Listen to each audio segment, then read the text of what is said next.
మనం ఏదైనా ఒక బండి డ్రైవ్ చేసుకుంటూ వెళ్తూ ఉంటే సడన్‌గా బండి మధ్యలో ఆగిపోతది కదా!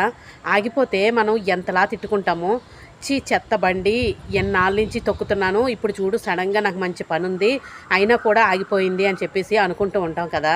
కానీ ఇన్ని రోజులు మన కరెక్ట్ డెస్టినేషన్‌కి అలాగే మనకి ఎన్నెన్నో అవసరాలకి ఉపయోగపడిందని అస్సలు గుర్తుకు కూడా తెచ్చుకోము. ఒక్కసారి రిపేర్ వచ్చేసరికి ఛీ! చెత్త బండి అని చెప్పేసి తిట్టుకుంటూ ఉంటాము. అలాగే ఫ్యాను ఉంటది కదా! ఎంతో బాగా తిరుగుతూ ఉంటది. సడెన్‌గా బాగా ఉక్కపెట్టేటప్పుడు అది సడెన్‌గా ఆగిపోతే, ఛీ! సడెన్‌గా ఆగిపోయింది చాలా చిరాకుగా ఉంది, ఉక్కపెడుతుంది అని చెప్పేసి తిట్టుకుంటాము. కానీ అది ముందు మనకి ఎంత బాగా వర్క్ అయ్యింది, మనకి ఎంత ఎండలప్పుడు గానీ, మనకి ఏవైనా ఇబ్బందులప్పుడు గానీ ఫ్యాన్ ఎంత బాగా యూజ్ అయిందని ఒక్కసారి కూడా గుర్తు తెచ్చుకోము. అది ఆగిపోయినప్పుడు మాత్రం చాలా ఘోరంగా తిట్టుకుంటాము. అలాగే నువ్వు ఎవరికైనా హెల్ప్ చేస్తావు కదా! ఆ హెల్ప్ చేసిన విషయాలు గానీ, ఎవరి గురించైనా నువ్వు స్టాండ్ తీసుకుంటావు కదా!